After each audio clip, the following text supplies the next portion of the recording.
Hello, everybody. Welcome to the podcast. I'm Joe Gould. I'm here with Adam Old Man Winters, and today we're talking about Double Dragon, the movie from 1994, based off the video game of the same name. And what a name. I like the name. Double Dragon. That is just so cool. You know, there's a lot of Chinese restaurants around town named after this game. Some of them are even called Double Dragon 2. I said, man, that's where I go to buy me some revenge, at the Double Dragon 2 restaurant. I guess we should clarify, both of us are probably bigger Double Dragon fans than most people. Not like top-tier elite Double Dragon fans, but if you grew up with it in the late 80s, 1990s, there was a point in time before Street Fighter, before Mortal Kombat, when this might have been the hardest core video game you could play on your Nintendo Entertainment System, or even the arcades. Yeah, I didn't really have access to the arcade games, but Double Dragon 2 is up there with Contra and Punch-Out for me in terms of like the games I spent the most time with on the NES. Like, I mastered Double Dragon 2. The sad thing is, arguably Double Dragon has never gotten any better since Double Dragon 2 on the NES. Yeah, so the most recent game, Double Dragon Gaiden, I think it's Rise of the Dragon, I've spent a lot of time with that game over the last week. I really enjoy that game. I wish it had more levels. It needs more levels.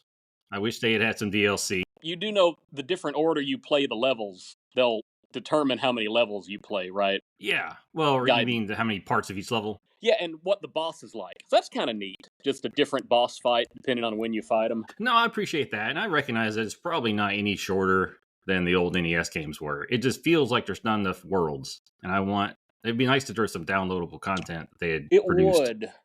Yeah. I'd pay for it. I mean, for what it's worth. I don't think we're getting it at this point, but... They just had, maybe you heard, the most recent Double Dragon thing is actually the DLC for River City Girls 2, where they added a Double Dragon campaign mode. I've yet to play it. River City Girls? Yes, it's a whole thing. I don't know what that is. I feel like you laughed at it when I brought it over to your house last year. I don't think we ever popped it in. It was in my case. Okay. Now, there's a new Double Dragon game coming out. I don't even remember the name of it. It's supposed to be fully 3D, but maybe 8 direction axis. I don't think I have interest. We'll I like see my 2D. On that. A lot of people are very... they look at it with suspicion. You know, Double Dragon, it has that Sonic the Hedgehog problem. They'll put out a good game every now and then, they just blow it. So yeah, well, they might have a better track record than Sonic the Hedgehog. No. But at least in the case of Sonic, it's not like the original people making the mistake. Because the original people don't own it anymore. So, yeah. And Sega can only blame themselves. The weird legal history with Double Dragon and how that even ties into the movie we're going to be talking about. Yeah. So before we get into that, I want to call out Amy Farmer 5984. Made a comment on YouTube on our Captain America 1990 episode 44. One of our better episodes. Recommend you checking it out. This is what she commented. I had not heard this. In December of 2024, it was revealed that Albert Poon's original $12 million version of this film had been found and digital scanned for release. There was an online screening with a small group. The original version is said to be radically different and vastly superior to the released version, with a much darker tone, non-linear flow, about 30 minutes of never-before-seen footage, a different soundtrack, and ending.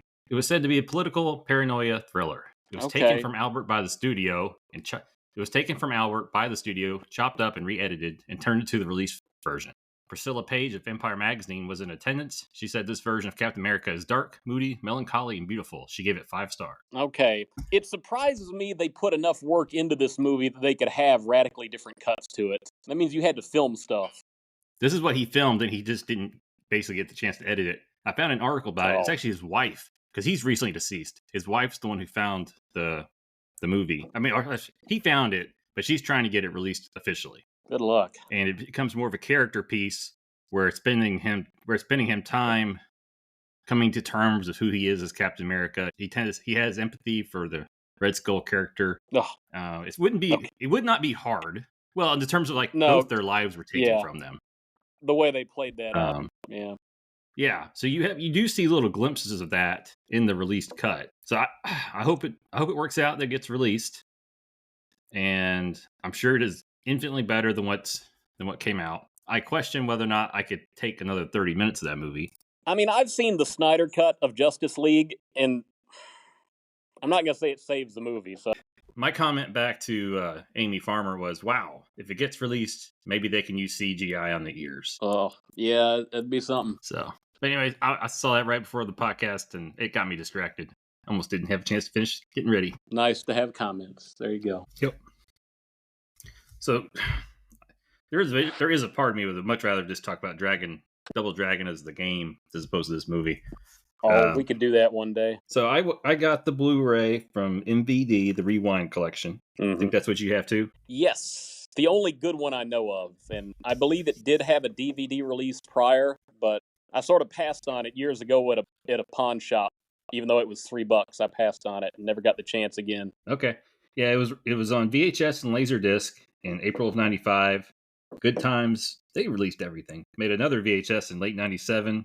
Released it on DVD in 2001 and 2004. And then 2014, it got a Blu-ray in Germany. Oh. That's kind of random. Yeah, never heard of that one. So MVD Entertainment released it on the Blu-ray DVD combo, the one we watched in 2019. That Blu-ray has grossed over 1.3 million in sales, and that's a 2020. That's close to the box office receipts of this movie. Opening week at least. So, box office wise, well, off of a budget of just under 8 million, it grossed 1.4 million in its opening weekend in only 1,087 theaters. That's part of the problem. That was US and Canada. Overall in North America, 2.3 million, and about 576,000 tickets sold. It's a random little stat that they put in there.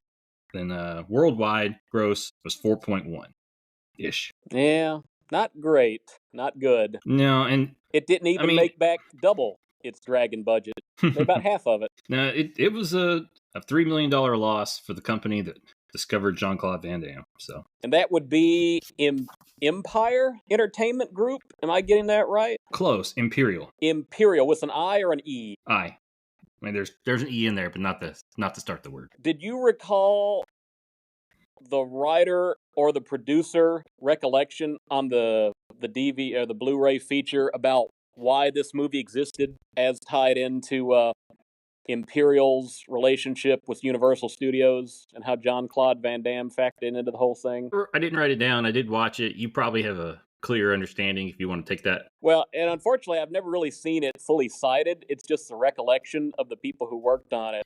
But before Jean-Claude was a fully established Hollywood star, Imperial had signed him to a multi-picture deal, sort of like these Marvel movies do. It might have been a 10-picture thing. It was 10 pictures at a fixed rate. So they counted on him getting famous and not getting a pay increase. So good for Imperial. And in this case, Imperial had a deal with, as they called it, the people who own Double Dragon. And I've heard, good luck figuring that out. I've heard sort of different explanations of who that was.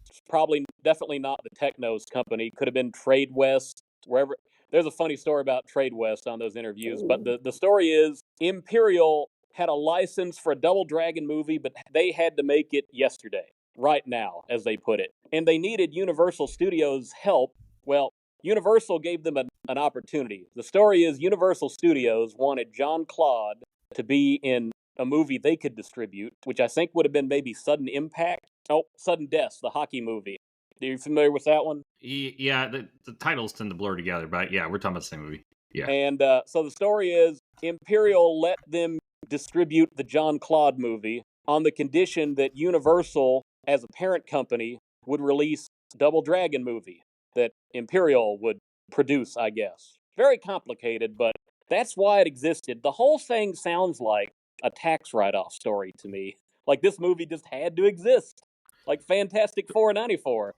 Well, and the way I understood it, and correct me if I'm wrong, is they had a couple of smaller titles that were already kind of been approved, and it kind of took the spot of one of those titles. Okay. That was my recollection. I don't recall any Universal Studio logo on this print. I guess it would have been their subsidiary brand. So it was distributed by Gramercy Pictures. I'm not sure if I'm saying that quite right, but it is a subsidiary.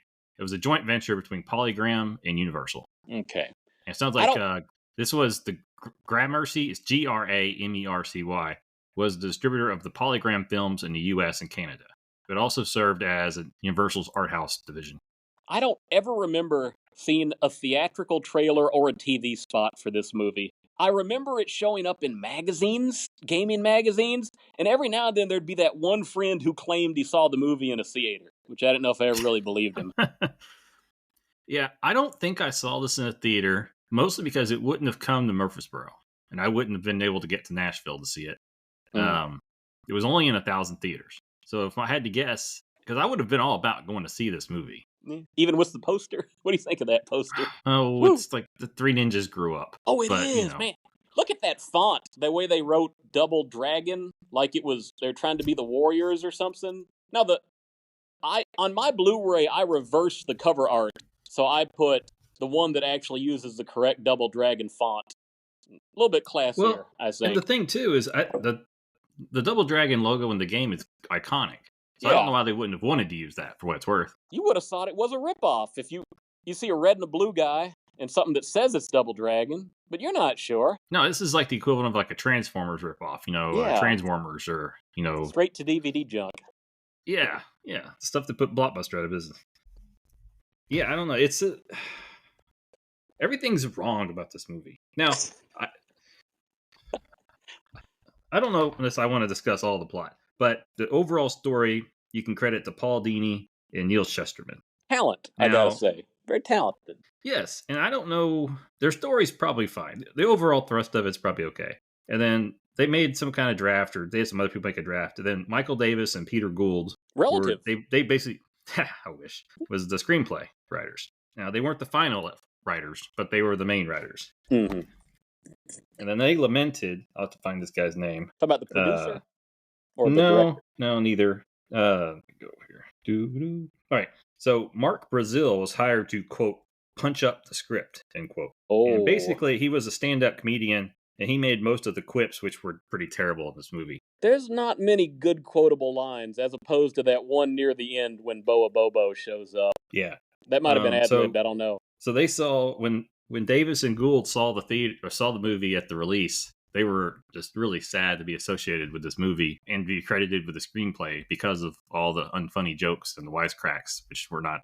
They had a more serious script. We'll just put it that way. Now, it was directed by James Yukich, which, from what I understand from the interview, was he basically was used to doing music videos. This was his first directorial debut. Yes, and it sounds like he almost got fired on day one, as he almost went a complete day of filming with filming nothing. Oh, great. You remember that? No, I don't, but okay, so they set up, he wanted to get this opening scene, or the opening shot of the movie was going to be a camera coming from underneath the water and rising to the surface, and then you see the sun like centered, and they go to like a shot of the sun. Apparently it hadn't been done before, maybe still hasn't. I don't think it's worth it. Yeah. Well, here's the problem, right? So every time they did this, well, by the time that they got it all set up, the sun would move, because what does the sun do? Well, the sun doesn't move, but we move. Technically, right? The Earth moves, but yeah. Fair. So they attempted this like 4 times, and they hadn't got anything filmed. So ultimately, in order to get something filmed, they just had a guide, like a standalone shot that were going through the city, and they read the first 2 pages of the script, basically. So he got 2 pages filmed this first day. That whole opening sequence is a bit confusing, where they're out in China or somewhere, an excavation site or a village. Yeah, and when I say, I think it's the city shot that I'm referring to, not that village, but yeah, I get what you're saying. So I wish it had taken place in the village. It would have been a much more interesting movie. Yeah, the games usually go both somehow. You start in the city and you go to the far east. This one's a bit reverse. So the time period, for the most part, this movie takes place in 2007. Is that right? Yeah, in New Angeles. That's when you know you're old. When you're almost 20 years past the not-so-distant apocalyptic future. Yeah, and the thing, they did give themselves, they probably didn't give themselves enough time, because that was only, 13 years after the movie came out? 2017 would have been, yeah. So I think they should have gone with 2017. It would have been a little more reasonable. Yeah, we'd still be past it, but yeah, that's fair. Yeah, but for the terms of the original movie, you'd have a better jump. Yeah, it's true. Though I do think most of the technology in this movie probably did exist in 2007, so maybe they did get it right. So I guess the premise is both of the Lee brothers were alive before the apocalypse of Los Angeles, the earthquake. Yeah, they don't actually say when the earthquake occurred, but basically the city's gone to crap after the earthquake because no one helped out, and you get this post-apocalyptic area. I think Mad Max in San Francisco. On the Blu-ray interview, the guy who plays Jimmy, Mark DeCostos, he says they got Los Angeles mostly right. Then he sort of pulled back a little bit on that statement. Yeah, at least by 2024 standards. But yeah, and apparently crime's taken over, and there's been a deal made between the police and all the gangs, which are thematic gangs. I'm disappointed there's not the, what do we call them in the games? The Black Warriors? Is that the main, not the Shadow Warriors? There's the Shadow Master and the... Well, the games, it started as let me pull it up. They changed after the first game. Yeah. That's how it's Black Warriors or something. For those of us who didn't play the arcade games, and we really called them the Shadow Warriors, but I think it was the Black Warriors in the first game. I'm looking for it here. Just about every enemy in the Double Dragon games is ripped off of a Bruce Lee movie. And I sort of want to see all the Bruce Lee movies just so I can catch all the Double Dragon inspirations now. Let me see here. Enemy characters. There we go. Yeah, so originally there was the Black Warriors gang, and it was based in New York City after a nuclear war. Oh, that's right. Yeah. And then the gang's original leader was the machine gun-toting Willie Mackey. Yes, love Willie. He killed Marion in the second game, except he didn't. Yeah, and then for the NES game of the first one, they swapped that out and made, since there was only one player, they made Jimmy the villain, which I kind of forgot about. And, most Double Dragon media have tried to work that into their mythos somehow. Even this movie has a Billy Jimmy fight, even though it's really not his fault. Yeah, and then in Double Dragon 2, the arcade version had Willie and the Black Warriors. I just can't take a gang named Willie, retaliating against the earlier defeat by gunning down Marion. In the Famicom version, Willie was nameless, and he was more of a mysterious group following the breakup of the original Black Warriors. Yeah. And it was in the English version of the NES, that they became known as the Shadow Warriors, which is what most people think of them as. So Robert Patrick, he's the head billing on this movie. I'm shocked he never gets called the Shadow Master at any point in this film, because he's definitely Master of Shadows. And it's a cool name. They gave him 2 names in this movie. They couldn't give him Shadow Master. Yeah. So, loose plot. So you have Billy and Jimmy are being raised by Satori Amada, played by Julia Nixon, who's kind of their adoptive mother, guardian.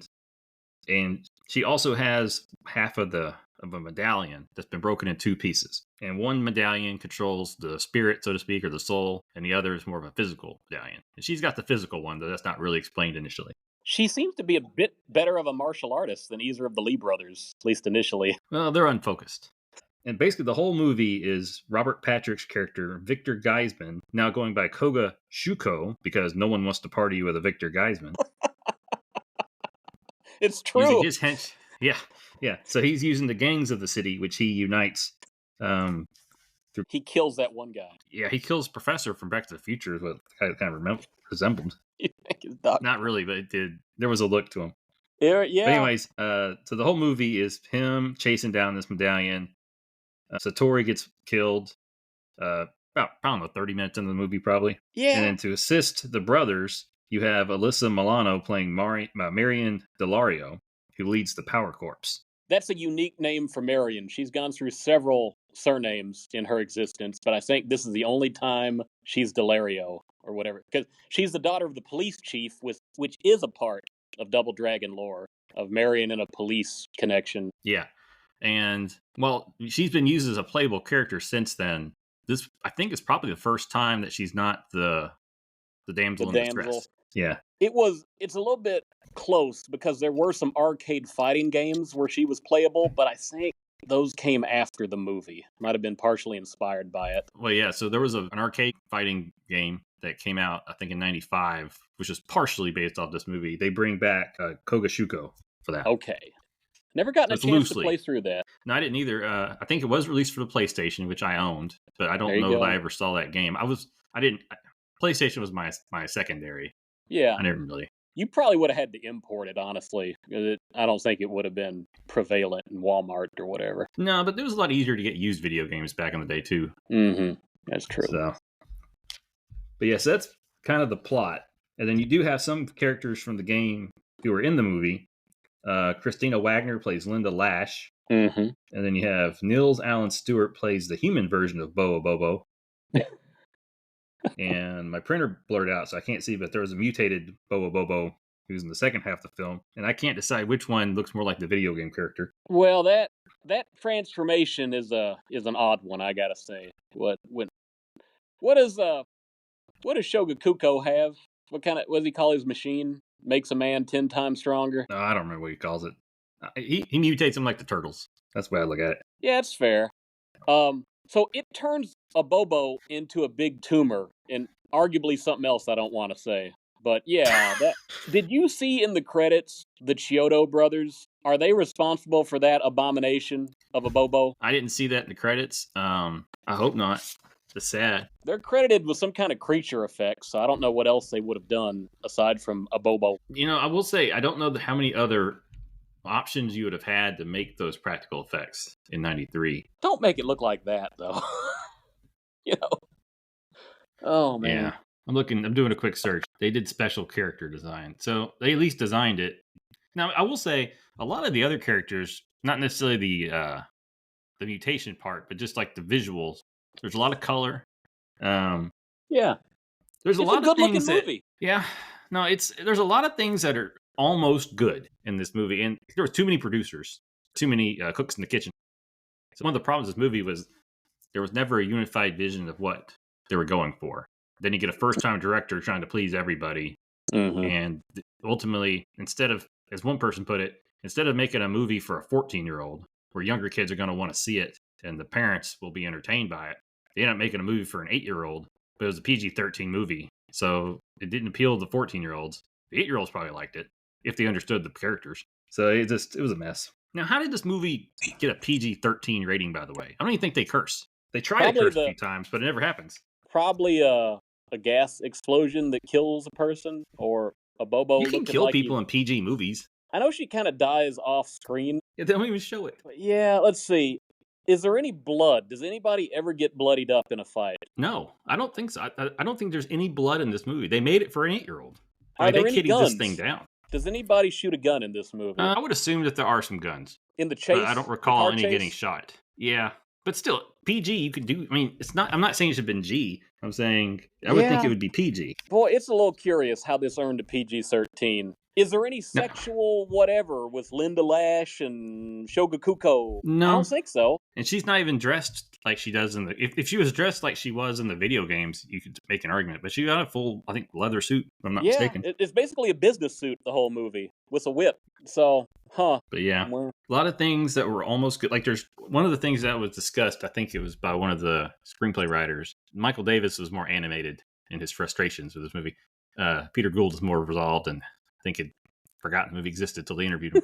But he mentioned that like there's this cool scene where the Power Corp, it sounds like a N64 game. Yes. The Power Corps, they're like using camouflage to look like they're a graffiti wall. Mm-hmm. And it's not executed correctly because people start rappelling down before they reveal that they're being camouflaged by the graffiti wall. So they do it backwards. But also, they're graffitied with their backs. They have these dusters on. Yeah. So they're camouflaging themselves, but their backs are to the villains. So they can't even see them. I don't worry too much about it, but it's a fair critique. Yeah. Now, the better critique is at the end. I even in the moment I said, that was stupid, was when the Terminator gets both sides of the token and puts it together and becomes the true Shadow Masters, where you got these two ninjas with swords which seem to burn through things. Yeah. They're kicking Billy and Jimmy's butts, right? And then a Bobo is now been redeemed from all the spinach he ate. Yeah. And he comes and he tells Marion that light is his weakness. Makes sense. He had cut the lights out. So she goes to the generator and kicks it on. But right before the generator comes on, Billy and Jimmy figure out what they're doing. And as I think Peter put it, or Michael put it, start kicking their ass. And so he had already, they basically had defeated the two ninja people, or close to it, when the lights came on and just like weakened them more. Well, you can't have Marion being the hero of a Double Dragon movie. Billy and Jimmy have suffered a lot of indignity over the years in some of their game appearances, but you got to at least give them a moment. Yeah, but turn the lights on first. That's then fair. Then you can have a back and forth fight for a few minutes. It would have helped probably if the Lee brothers were getting bloodied up, and then they could turn the tides with the light, and then they had more of an even playing field. Yeah. Like initially, you have a supernatural, I forget what they call it, but one of the half medallions protects the body from injury. It basically made you invincible. So they had established that. So basically, the bad guys can't lose hit points until the lights are on.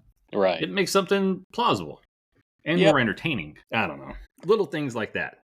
It's like logic problems. Speaking of logic problems, what do you think of this movie really emphasizing the magical, supernatural aspects over the actual martial arts? Is this the first entry in the franchise to really go hard on that? I mean, you could say maybe the third video game, but do you think that's a good direction for this franchise to go, what they were trying to do with this? I think it could have worked for this movie. It's never really established where some background on Satori and Victor Geisman, like their actual beginnings, would have been nice. You almost get the feeling that she's like a few thousand years old. Yeah. And maybe she had the medallion, so she just didn't age. I don't know. Like, they could have gone anywhere with that. What is suggested, they were on a dig together with the Lee brothers' father, who may or may not have been named Stan Lee. I don't know if you read the... Did you read the Marvel comics? No. Yes. I did not. The Lee brothers' father was Stan in the Marvel miniseries. Oh, that's the right time frame. I can see why that happened. Yeah. But their backgrounds would have been nice to explore, to get a feel for what they're really doing.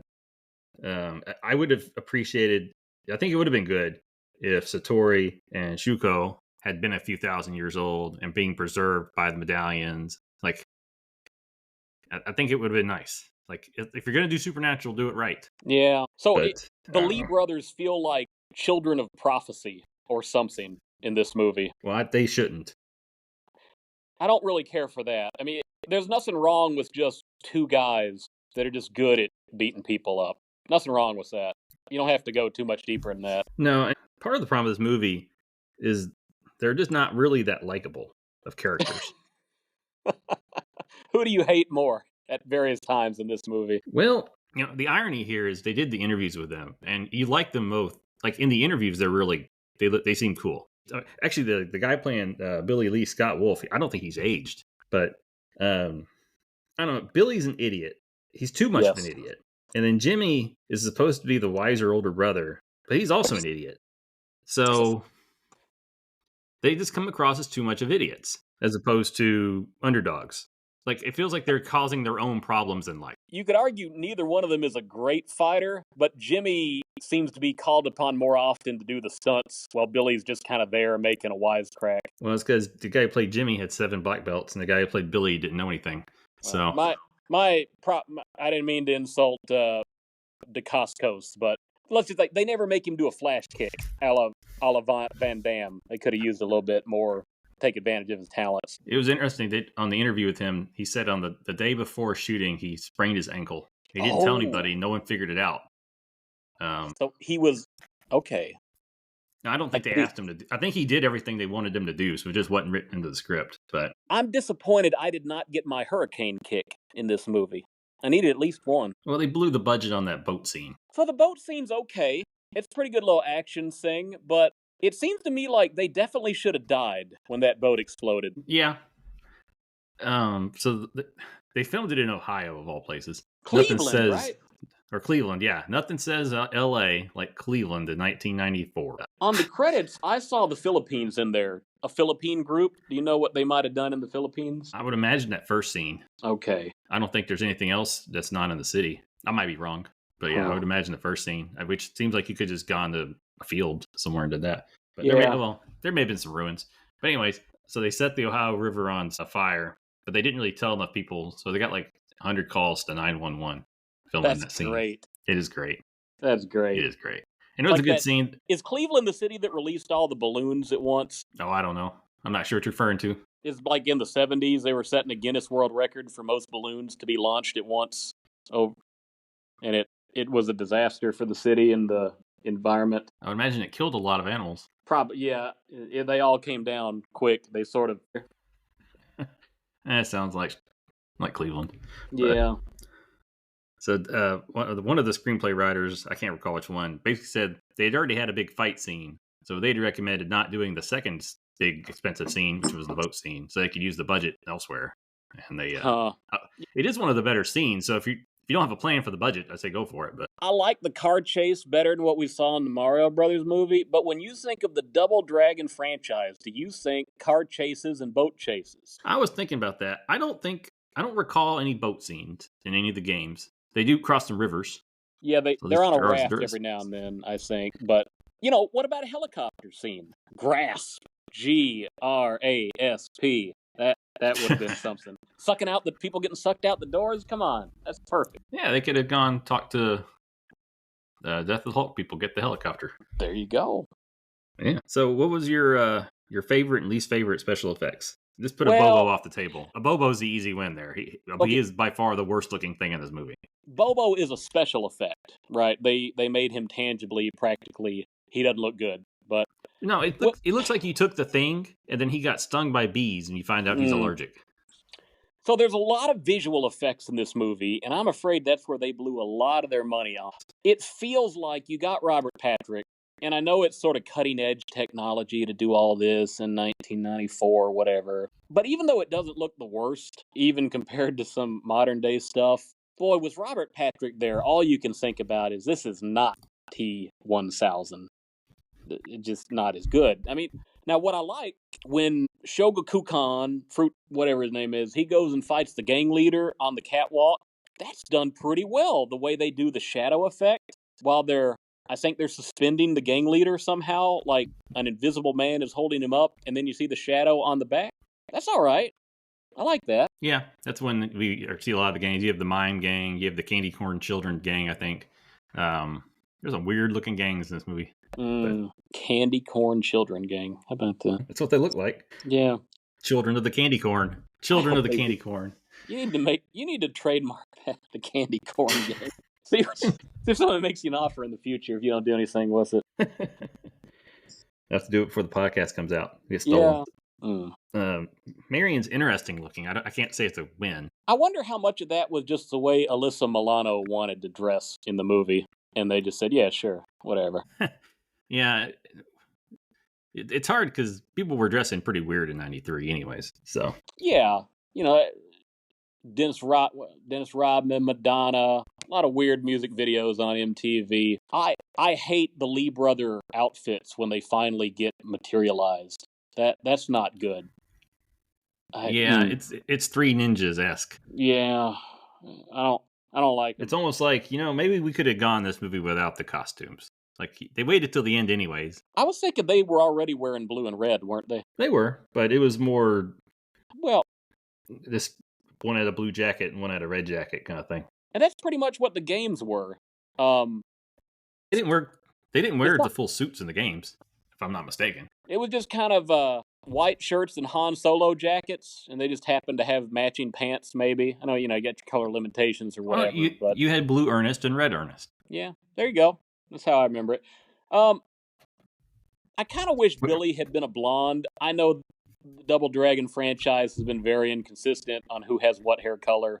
They could have dyed his hair a little bit, given some highlights. Well, yeah. I mean, there's a lot of problems with that. One of the problems is they do have good rapport with each other, but they're obviously not the same race. And then Robert Patrick, I don't know about him and frosted tips. It's Yeah, the one guy they frosted the tips on is Robert Patrick. Yeah. Huh. So if you didn't know, it's not like he has speaking roles in T2. So it's plausible that you could watch this movie back then and not quite put your finger on that he's the Terminator. That's fair. He's got a mustache too, right? Yeah, he's got the beard. Now, in the screenwriter's defense, I think at this point, Patrick was very concerned that he was going to get typecast. So he felt like he needed to do some movies that were a lot different than the Terminator movie. He also had lost a lot of his steam. I guess prior to even filming Terminator, I saw an interview with him. He was heavy into drugs and alcohol. And He got himself cleaned up for the filming of T2, but then went right back into it. So I think he feels like that kind of, between a lot of different things, typecast and then his issues with that it kind of slowed down his career for a while. Which makes sense. Yeah. Yeah. He's been clean for a while now, it looks like. But he still does convention appearances, pretty much dressed up as The police officer version of T-1000. Yeah, he's in a motorcycle gang in real life too. Gang's a strong word, but he's in a motorcycle group. Oh, man. But I always liked Robert Patrick, and I'd always wondered why he didn't do more important stuff. And he did some TV things, but hey, he did Double Dragon, man. It's important to me. Yeah, so the quote from him on the movie was that on paper I thought it could really work. It didn't really work that well. There's some funny aspects to that character, and it was a fairly liberating experience to be funny and try to be menacing at the same time. I'm proud of my performance. It was a pretty extreme performance. And yeah, and I got to work with Scott Wolf, Cascos, and Alyssa Milano. So I'm proud of him too.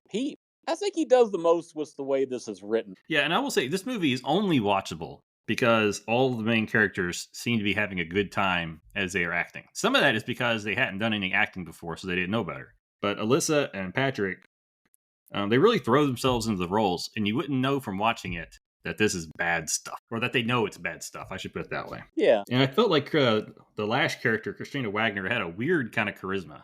She doesn't talk much. No, but she's got that look on her face, like a Catwoman kind of crazy look.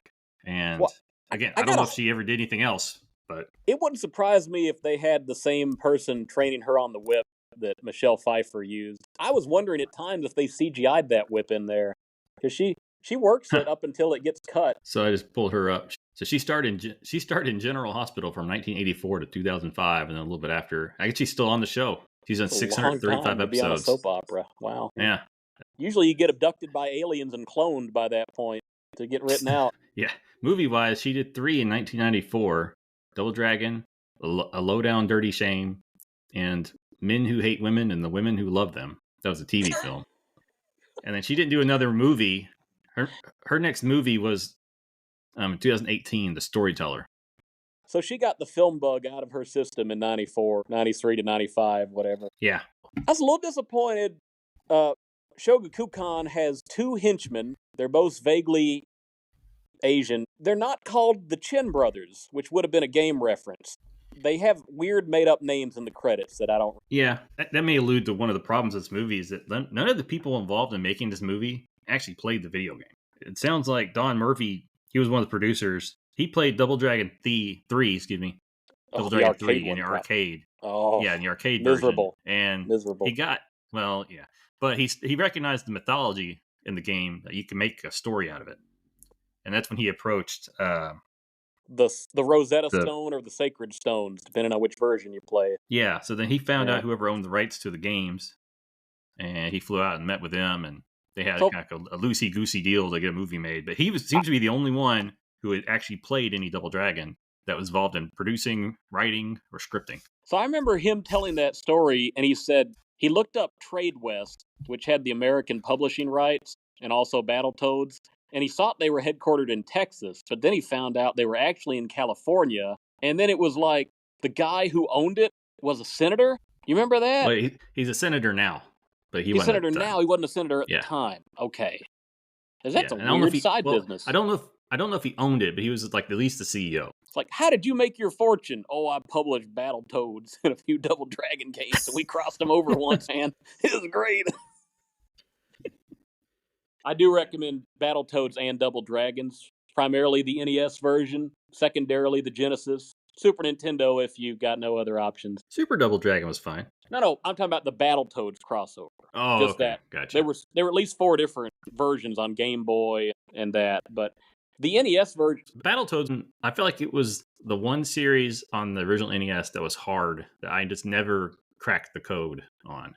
I never got good at Battletoads. I always liked it, but never got good at it. I've never beat it to this day. I can't imagine beating it on 2-player mode. That game is significantly harder and more frustrating as a 2-player game than a 1-player game. I always die at the tower. I don't think I ever made it to fight the Dark Queen at the top. My siblings weren't very good at video games, so I didn't even bother trying to do 2-player mode. I would do 2-player Contra and 2-player Double Dragon and just overcome the deficit that they would put me in by taking my lives. But, it was too much for Battletoads. I wouldn't get it. It's a single player. No, to me, the NES Battletoads is one of the hardest games ever made, in my opinion. They keep changing the gameplay rules on you, just about every level. That's wild. Now, I will say I never owned Battletoads, so it was a rental thing.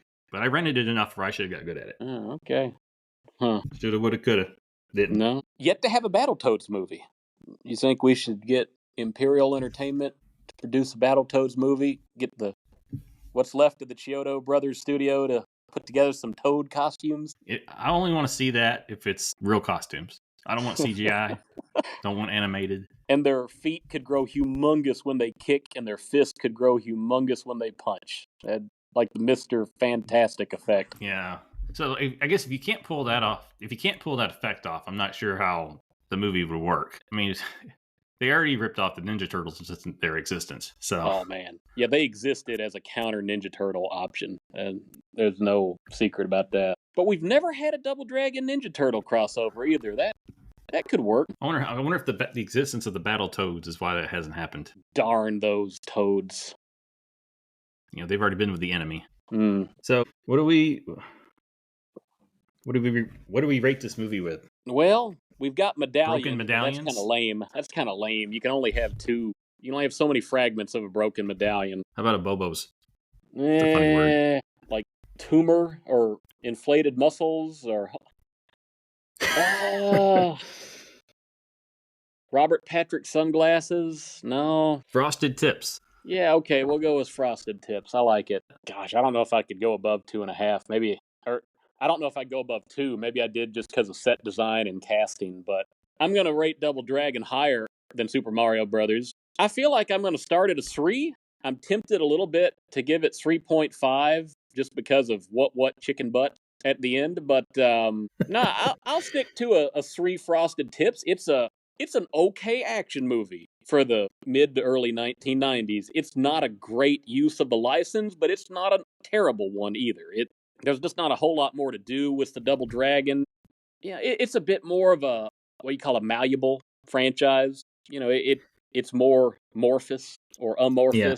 So my gut says if Michael Davis and Peter Gould's screenplay that they submitted had been used and followed, and maybe they were able to consult, that it would have been a 3.5 to 4 frosted tip movie. However, it wasn't. And I'm torn on this movie. This movie doesn't bring out all the happy memories that I'd like it to. I don't know this aged as well as some of the other stuff. But I will nothing we've watched has been aging well. I love Street Fighter. Street Fighter's probably better today than it was in '93. Absolutely. And I think I appreciate what they were going for with Mario. It just didn't work. And this movie kind of did the alternate approach, whereas Mario kind of was more adult. This one was too kiddie. So I mean, if this movie had taken the Mario approach, I think it would have been pretty decent. But I don't know. I'm going to go 2 frosted tips. All right. It's not a good movie. I enjoy it. Well, I kind of enjoyed it. I enjoyed the first half more than the second half. All right. At some point, the juvenile idiots of Billy and Jimmy, they weigh the movie down as it goes on.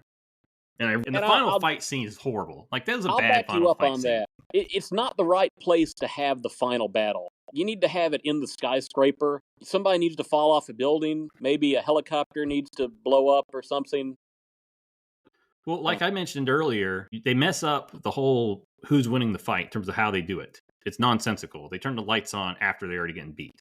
And then they don't die. They possess Robert Patrick's body. He writes a $129 million check to the police force and then gives himself up to be arrested. That is not how a Double Dragon game would end. No, he's still responsible for killing their mentor. So, according to movie villain rules, he deserves to die because of what he did. Or at least the appearance of it. Yeah. Now, I give it 2 frosted tips. If Robert Patrick and Milano weren't in the movie, oh my gosh, I can't even imagine how bad this would be. Yeah. And I don't know how I feel about Vanna White being an anchor woman. Okay, yeah, we didn't mention that. Who's her co-anchor on Channel 69, Los Angeles? George Hamilton. George Hamilton. I didn't see him in the credits, but okay. They're trying to be RoboCop, right? That what they're going for? Yeah, with the news reports. Without the humor or the edge. Maybe that's a good comparison movie. This movie's trying to be double cop. I was thinking John Van Damme. It's trying to be a RoboCop-esque satire. Yeah. While it's looking at the duality of all these different things, but it doesn't pull off the humor of RoboCop or the edge. There's no blood. Like this movie need good jokes and lots of blood if you're going to make it PG-13 or R. which again, they thought it was at the minimum was going to be PG-13. I think they wanted R initially. And I'm not saying an R-rated Double Dragon movie was the way to go based on who the fan base was, but I don't know. What would be curious is to know the people that played Double Dragon, both in the arcade and at home, like what was the age group? Like, I don't think it's 8-year-olds. It's tricky because Double Dragon had already had its moment in the sun, and it had set by the time this movie came out. Not that people didn't still enjoy it, but the game had changed in the industry as far as what the hot property was.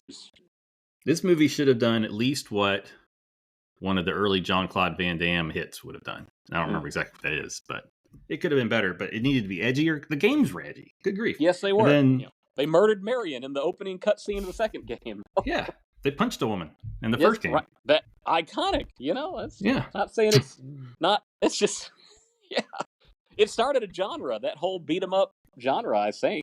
Not that it wasn't the first, but it was definitely the most successful. Yeah. Multiplayer beat 'em up genre. So I don't know. It should have been better. I'm giving it 2. As I talk more, I want to go lower, so I'll stop talking about it.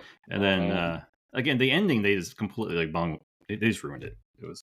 I hated the ending. So I think next week we're actually going to do a step up in the quality here. All right. Mortal Kombat, 1995, I believe.